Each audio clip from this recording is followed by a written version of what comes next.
আমরা রাজনৈতিক দলগুলো যারা দ্রুত নির্বাচন চাচ্ছে আমরা তাদের কাছেও তাদের প্রতি আহ্বান রেখেছি, সরকারের প্রতি আহ্বান রেখেছি যাতে আমরা 16 বছর অপেক্ষা করেছি, 10 মাস অপেক্ষা করেছি, আরো 2 মাস যাতে আমরা অপেক্ষা করি, সবাই ঐক্যবদ্ধ থাকি এবং সরকারকে সময় দেই। এই 2 মাসের মধ্যে আমরা জুলাই সনদটা রচনা করে ফেলি এবং জুলাই সনদ রচনার সাথে সাথেই যাতে নির্বাচনের তারিখ সরকার ঘোষণা করে দেয়।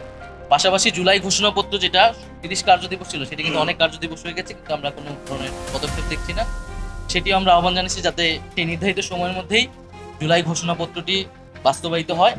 আর পরিশেষে আমরা নির্বাচন কমিশনের পুনর্গঠনের কথা যেটা বলে আসছি, যেটা বলেছি যে নির্বাচন ব্যবস্থা সংস্কার, নির্বাচন কমিশনের আইন সংস্কার করে নির্বাচন কমিশন পুনর্গঠন করা উচিত একটা সুষ্ঠু নির্বাচন। কিন্তু অনেক বিষয় নিয়ে তো বড় রাজনৈতিক দলগুলোর সঙ্গে আপনাদের কিছু মতবিরোধ রয়েছে, আর সেই মতবিরোধগুলো কিভাবে 2 মাসের মধ্যে সমাধান করা সম্ভব কিনা, আপনারা তাদের জায়গা থেকে কোনো সাজেশন দিয়েছেন কিনা, আপনারা ছাড় দিবেন কিনা? জাতীয় স্বার্থে, দেশের স্বার্থে, জনগণের স্বার্থে আমরা আমাদের যে কোনো জায়গা থেকে সরে আসতে প্রস্তুত আছি, কিন্তু সেটা অবশ্যই জাতীয় স্বার্থে হতে পারে।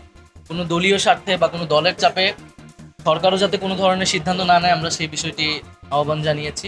আমরা মনে করি আমরা অনেক রক্তের পরে দিয়ে কিন্তু আজকের এই প্রেক্ষাপট, আমরা যদি সেই গণ অভ্যুত্থানের প্রতি প্রতিশ্রুতিবদ্ধ থাকি এবং সামনের বাংলাদেশটা সকলের জন্য আমরা একটা গণতান্ত্রিক বাংলাদেশ, বৈষম্যহীন বাংলাদেশ করতে চাই, তাহলে আসলে আমাদের প্রত্যেকের দলীয় জায়গা থেকে চিন্তা না করে দেশের জায়গায় যদি আমরা চিন্তা করি তাহলে আমরা অবশ্যই আসলে ঐক্যবদ্ধ হতে পারবো।